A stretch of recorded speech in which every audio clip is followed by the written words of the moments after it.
So we look at session 8. We're going to be looking at what the Bible has to say to us as girls and as women. And there's a lot that is said to us about who we are as girls and women. Our culture has many messages that are trying to shape that conversation. We have friends, we have peers, we have all sorts of things that are coming at us all the time and saying, this is who you are as a girl or as a woman. Even the church is trying to figure out how to communicate what our role is as a girl, as a woman in the church. We're going to talk a little bit more about specifically that God does have a plan for you as a girl. He has a plan for you that He's intentionally designed you and purposed you for. I remember when I was in 6th grade, I had an opportunity to be a part of a church plant. There weren't very many families that were a part of it, probably about 20 families. And we gathered, ironically, in my house on Wednesday nights. And all of us would come together and we were reading through a book that was new at the time, and it was called The Purpose-Driven Church. And Rick was the main deacon of our congregation, and he had been a part of this church plant. And he was guiding us through some conversations about what we were called to be as a church and what that was supposed to look like. And I remember as I sat there and listened intently to the direction and calling of this church plant as we reached the west side of Springfield, Illinois, we were talking about what dreams we had and how we were going to do that. And all of a sudden, Rick turned and looked at me, a 6th grader, a 6th grade girl, and said, Amy Jo, what do you think the church's purpose and vision should be?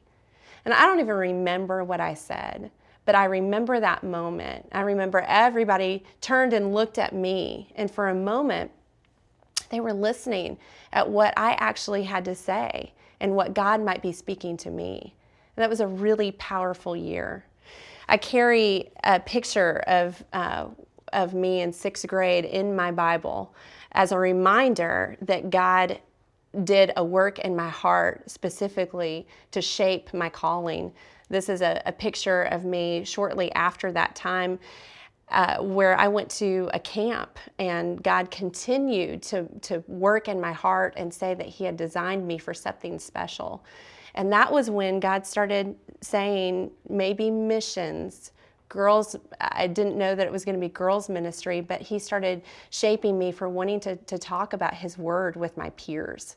And that was where it started formalizing in my heart.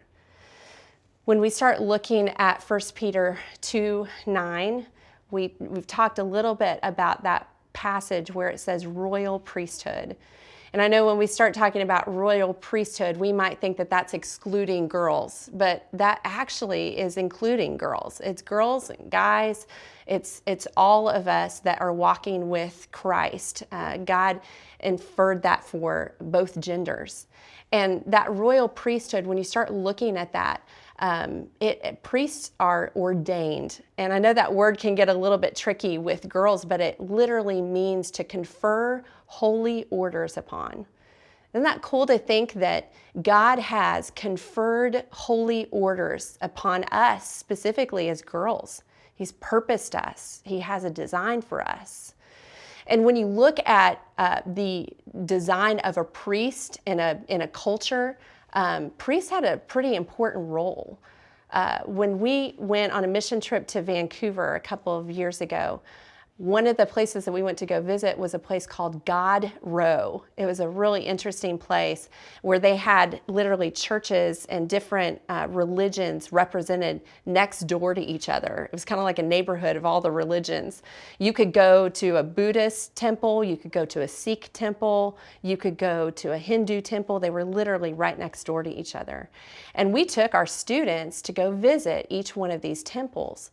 And we had permission to ask the priest of each of the temples some questions about their religion. And by asking the priest questions, do you know what it did for us? It helped us understand more about the pagan gods, the different things that they were serving. It helped us understand about what they were doing. Well, the same is true for us as Christians. When God calls us a royal priesthood, He gave us a really important calling. He was asking us to put on display what it looks like to serve Him. So by asking us questions, we become the priest to a whole group of people. They ask us questions and we get to tell about the God we serve. We get to tell about what it looks like to walk in relationship with Him. We get to understand more about who He is and put Him on display. Now, I know that as girls, we really enjoy that word royal, and we might begin to think, oh, this royal priesthood thing, we might think, oh, we're entitled to something. And that's not what God is calling us to begin to act out of. We're not called to act like entitled royalty. No, we're called to be humble, and we're called to put Him on display in such a way that people begin to know about the characteristics of God through being in interaction with us. God has called us and has ordained us as women with some holy orders. And today we're going to dig into what that looks like and the specific channels and relationships that He's called us to make that known to the rest of the world. How cool is it to know that you were designed with a purpose? And we're going to find out more about what that looks like for you.